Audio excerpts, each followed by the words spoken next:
Picciotti di Sicilia a tutto tondo, vi siete mai chiesti che cosa potete fare a Marsala in un solo giorno? Ve lo diciamo noi. Allora picciotti, innanzitutto dovete partire da qua, Piazza della Repubblica, con questa bellissima chiesa madre. Guardate qua, fantastica! Dopo aver visitato la chiesa madre, sempre su questa piazza dovete visitare questo splendido palazzo. Allora picciotti, vi ricordo che Marsala comunque è bella grande, conta 80.000 abitanti, ma il centro storico era chiuso tutto qua, vedi amore, così. Vicinissimo amore, Vicinissimo. L'hai fatto perfetto, l'hai fatto tu. Quindi in poche ore ve la girerete tutta, andiamo! Altra tappa fondamentale nel vostro viaggio a Marsala in un solo giorno è il mercato del pesce, questa piazzetta dove la mattina si vende il pesce e la sera invece si riempie di locali dove le persone si divertono. La scoperta di Marsala passa anche da questa splendida porta, Porta Garibaldi, divenuta famosa perché l'11 maggio 1860 qua passò Garibaldi e al lato potete poi visitare la chiesa della Santissima Maria Addolorata. Allora picciotti, una sosta durante il giro a Marsala ci vuole. Noi abbiamo scelto questa antica pasticceria dei Gaetano per assaggiare il dolce tipico di Marsala, che ora vi facciamo vedere. A Marsala non vi potete perdere le spagnolette marsalesi, fatte con ricotta, gocce di cioccolato e cannella. Allora picciotti, seguiteci per altri consigli culinari nella nostra bellissima terra, mi raccomando, la Sicilia.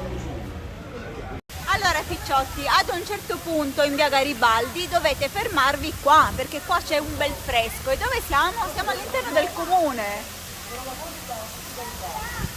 E continuiamo la nostra passeggiata in via Garibaldi.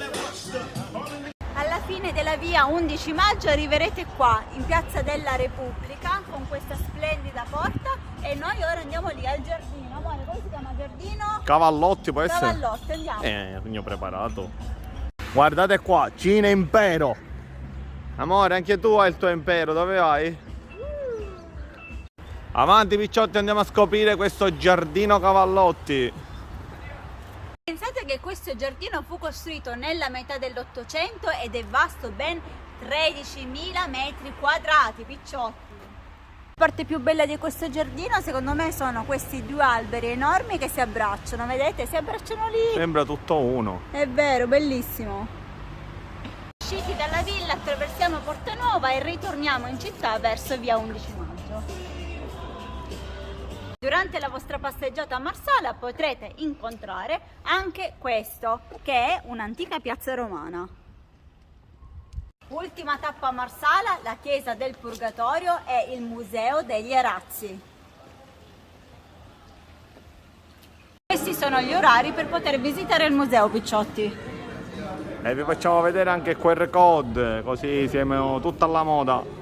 Picciotti, ovviamente a Marsala dovete venire a visitare tutte le saline che ci sono e mi raccomando visitate anche le cantine perché qua si produce il vino di Marsala. Picciotti di Sicilia a tutto tondo, avete mai visto la raccolta del sale? Eccola qui, solo con i picciotti di Sicilia a tutto tondo, seguiteci! Il nostro viaggio a Marsala si conclude così, mi raccomando picciotti condividete il video, iscrivetevi su YouTube, Facebook, Instagram e YouTube, mi raccomando. Picciotti sogno morto de cavolo. Fa caldissimo, infatti ho i capelli Morto legati siamo. perché... Ora mi metto in terra, ciao picciotti! Ciao!